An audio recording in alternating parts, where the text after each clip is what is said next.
All right, we have our Patreon.com Q&A now. That too, yeah. So Ian, tell everyone about our Patreon while I hook this up. So you go to patreon.com/CU podcast, and there's our Patreon. And at our Patreon, you can give us some money. You can donate some money to us. It supports us. Supports us in all the nations of the world.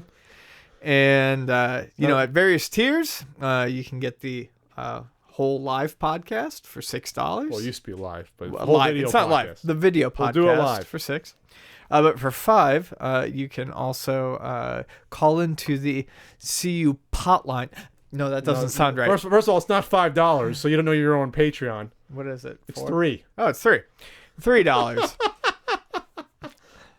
If you pledge $3, you can call into the CU podcast hotline and leave us a voice message. All right, here's the first one up. Here you go. You ready, Ian? I'm ready. I'm so goddamn ready. Let's see if we can control this here. Definitely not stoned out of my mind. Hey guys, this is Rich from Atlanta. Pat, I listened to your podcast with Vinny from Vine Sauce. Interesting conversation on the differences in the user experience when watching recorded videos versus watching live streams. But my question, what's the difference between YouTube Live and Twitch? I'm someone who uses YouTube Live all the time and enjoy looking at live streams, but I've never actually used Twitch. Also, bring back the CU Let's Play. Thanks. Thanks, Rich. The CU Let's Play is not coming back. Okay, hold on. One, I would be interested in maybe doing the CU Let's Play again. And two, but as a stream. It's not a Let's Play. Not as a Let's Play. It's a live stream. It's not a Let's Play. And two, I met Vinny once. He introduced himself to me. I introduced myself to him. He was really nice to me. That's all I have to say about this topic. So, Paco. All right. First of all, the CU Let's Play is not coming back in terms of a pre-recorded Let's Play. But no. Twitch is a coming this year. Twitch is a coming with me, at least. If Ian wants to come to Castle Country, he can record with me too. Did I just say I'm just saying, I'm that's doing a setup. Twitch? I mean... Yeah, okay. Okay. So YouTube Live is for everything. I mean, it's on the app. I recorded my awesome unboxing video of the SNES Classic that half the people liked, half the people hated.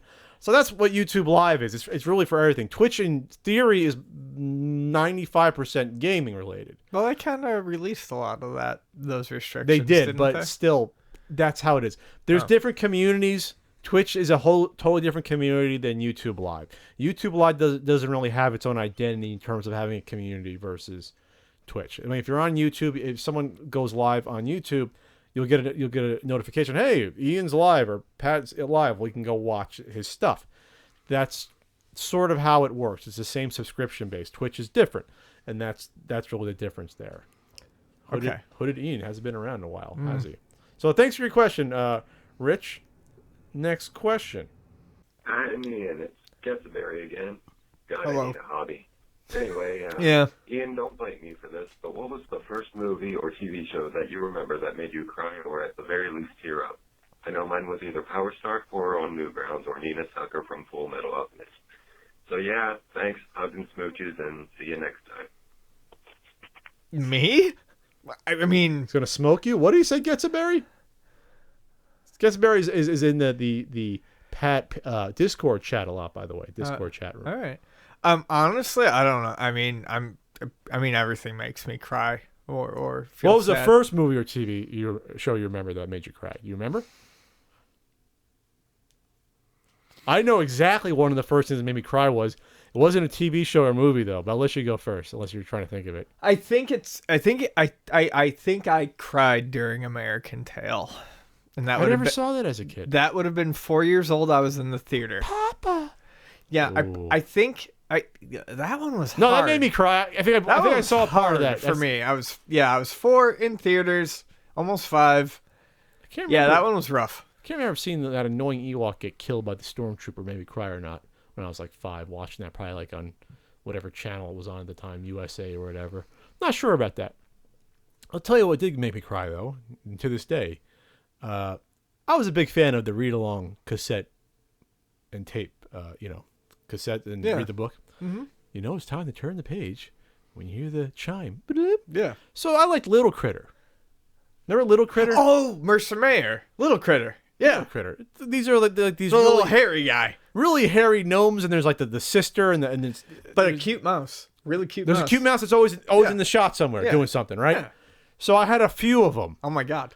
My Are you going to get married? I hope I could do better. But there's probably all these on YouTube by now. I've searched them, these uploaded. So I had two.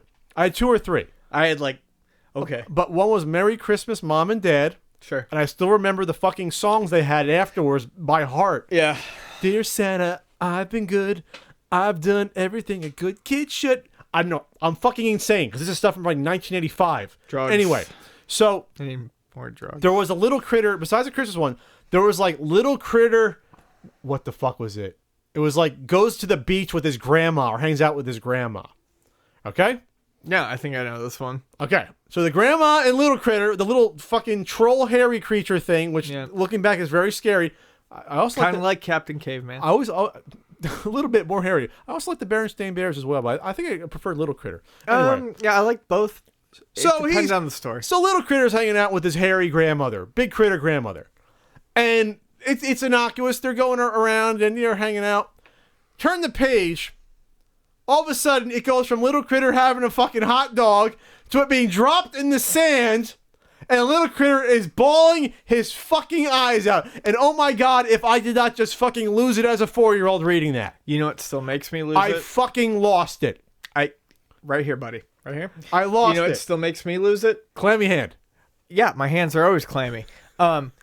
It's any time I read a story or see a picture of a child dropping the ice cream off their cone. Very similar. Do you remember this Little Critter though? It was a absolutely hot do. dog. Yeah. I'll never forget. It was a hot dog he just had. He was fucking hungry and happy at the beach with his grandma. Sorry, kid, you got a sandy dog now. I might actually have that story in this house. That's really This fucking sad, apartment. and I'm gonna have a fucking heart palpitation and a flashback. I'm not gonna look for it. Don't put me through that. But it was definitely little. Was it Grandma? What was it called? Okay, we're moving on. No, we're not moving on. We're moving on. Is that where We're moving on. I think it was Little Critter. Okay. Little Critter goes to the beach, or Little Critter. Someone find this for me and send it to me in the comments. Little Critter ruined Pat's childhood. I don't think it was an audio cassette, though. I think it was just the story, and it still made me cry. Okay. All right. Moving on. Next, I think one more. We got one more. Hello, Pat and Ian. It's me, Rashid from Dubai. It's been a while. Hey. Hey. You guys are doing well. My question is, what do you guys think of the retro gaming scene if you guys had both games regions, let's say US, Japanese, and PAL, available at your local stores since the start? To explain more, here in Dubai, since the 80s, we had games and systems imported from all three regions available here, depending on the store, of course. And now, whenever you walk into a local store or any gaming store, you will find both PAL and US region games and systems, sometimes Japanese. So do you think the retro gaming scene or the prices of the games will differ if you guys had both, if you have access early on to all the regions locally? Hope you guys are doing well. Peace. All right. Hey, that's actually a really good question. We recently... So basically, his question is, how would the retro gaming scene look if we had access to imports the whole time easily, all regions, including Japanese? And what would the price differences be? We actually got a trade-in at Luna just after Christmas of a bunch of Super Famicom games. And we took it because there was...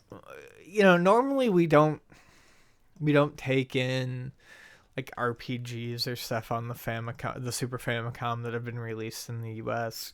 People aren't really interested in language barriers and stuff like that. We might take in the Final Fantasies, whatever, Dragon Quests. But long story short, someone came in with a bunch of Super Famicom games, and other than say like the Fireman by Human, which is a really interesting game in and of itself.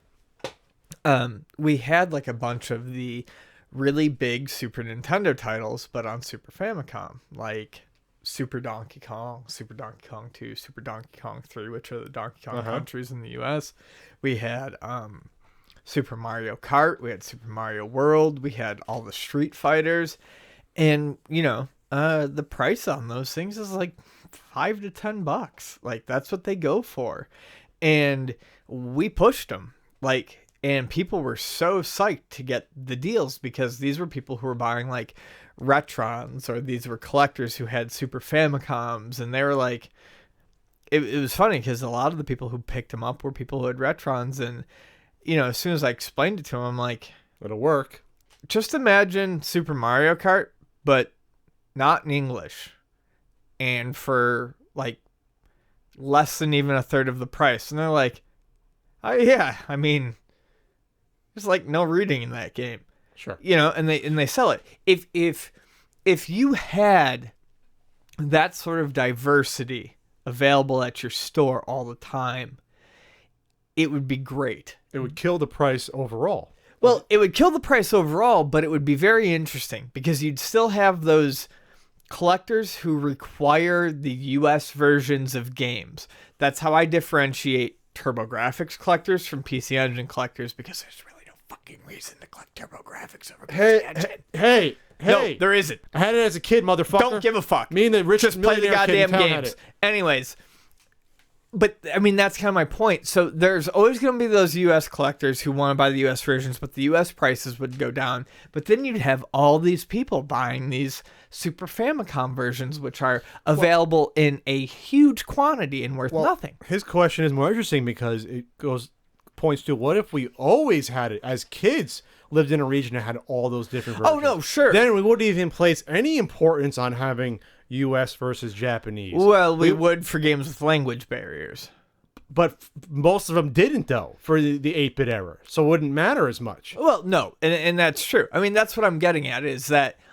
And even 16-bit era. But that's even what I'm getting at now, is that for games that did not have a language barrier, people would happily gobble up the US, the Japanese versions. I don't think PAL versions... See, I'm from an NTSC country. Japan is an NTSC country. I don't see anyone actively gobbling up PAL copies of games unless they were exclusive due to the fact that they speed themselves up on US systems.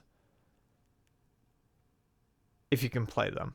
If I'm not mistaken, on a CRT TV. They would run... And then if you put a US on a PAL, it runs slower. Yeah.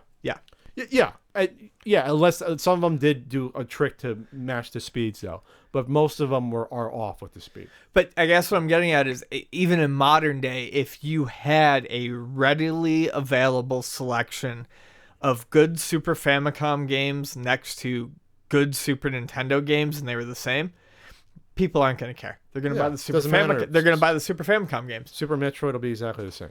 Yep, they're really not going to give a shit. Yeah, actually, Super Metroid is how much language is there in it? Really, not a huge amount. So, but I mean, definitely something like Super Mario World. It's like, yeah, just get the Super Famicom. So, interesting question. And again, if you want to ask us, you can always ask us a question via Twitter. I'm sorry. What's his name? Was it Rashi? He always asks good questions, so I just wanted to say thanks for the question. So, okay. So, it's the patreon.com/CU podcast Patreon. We appreciate your support. And yes, we're gonna be on Twitch this year. I got Castle Country's coming together. There's gonna be a nice studio going on there.